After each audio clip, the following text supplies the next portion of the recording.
JD Vance, Donald Trump's running mate, was giving a campaign speech and went a little off script to talk about his love for Diet Mountain Dew and how that's somehow racist to the left in America. It is the weirdest thing to me. Democrats say that it is racist to believe, well, they say it's racist to do anything. I had a Diet Mountain Dew yesterday and one today. I'm sure they're going to call that racist too, but it's good. I love you guys. But You're not racist because you drink Diet Mountain Dew. You're racist because you're supporting a racist. I want to address JD Vance drinking Diet Mountain Dew. That alone should bar you from being in the White House or being second in line to be the president of the United States, because it should be a crime to drink Diet Mountain Dew. Next up is, holy cow, JD Vance, they do not like you. It's like the Maga cult was trained to only follow one man and one man only. Usually, the Maga cult would, cheer the left. They're crazy and everything we do is racist. But there were crickets, JD. Crickets. You're not very good at this, and you're not Donald Trump, because you're not a political party. You're in a cult.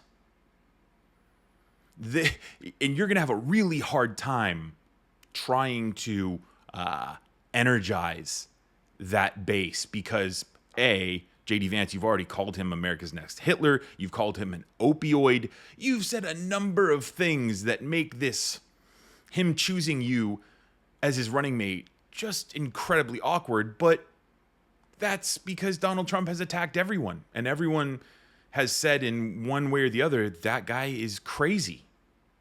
But here you are.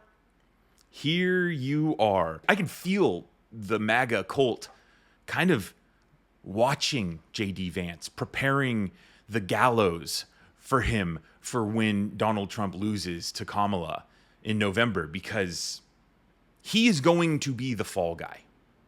Donald Trump is going to blame JD Vance for his loss because nothing ever falls on Donald Trump's shoulders. He's always blaming someone else. There's always someone else responsible. Now, it's pretty funny because Donald Trump has also issued a truth on his Truth Social platform saying that he demands a refund for his political ads because they were all targeting Joe Biden, and now he's got Kamala to deal with, which makes Joe Biden's decision to drop out right after the RNC just so delicious. Such a magnificent decision, because in the 24 hours that we've seen Kamala be the head of the ticket, she's raised $81 million in 24 hours, which is shattering records. So we see a gap here in enthusiasm. You've got JD Vance, Donald Trump's running mate, hearing crickets talking about Diet Mountain Dew, and you've got Kamala raising $81 million. Now, this also kind of speaks to a question I had about how will America react to Kamala? Will there be some big donors who will favor people like Joe Manchin? His name was floating around, which he's put that to rest since then. But you know what changes the minds of big donors, big political influencers? It's the money. And that $81 million haul, there's no more question.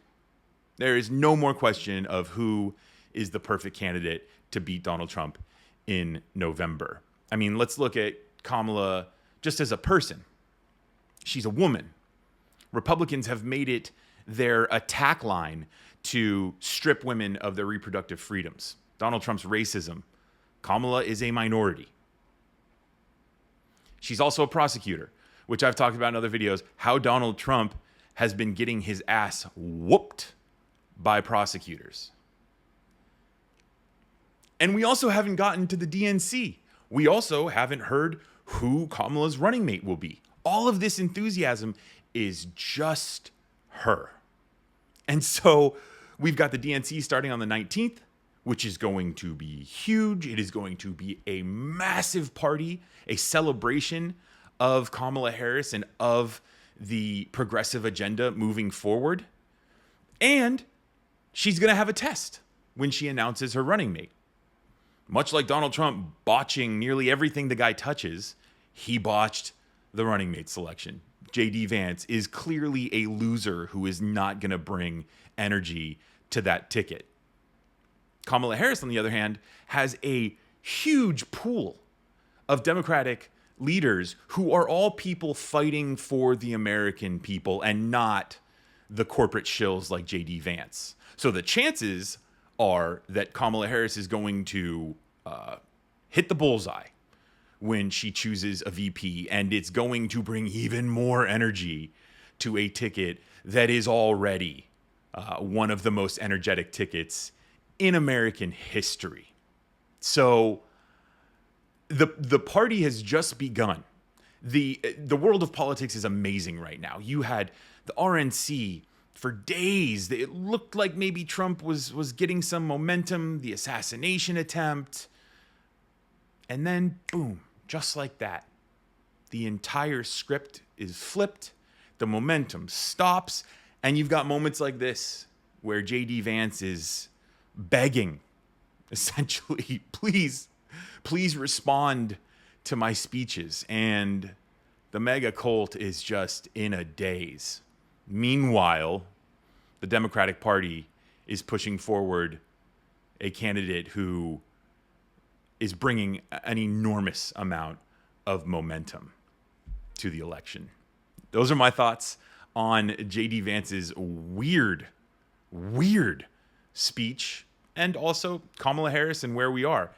If you made it this far in the video, hit that subscribe button if you haven't already so that you get my future videos in your inbox. You can also turn on notifications. That'll help you to get notified when I publish videos about the election in the future. We are in for a wild ride, so be sure to subscribe so that we can reflect on it. And let me know what your thoughts are in the comments below, what your reflections are. My name is Brendan Plank with Reflect. I'll see you in the next video.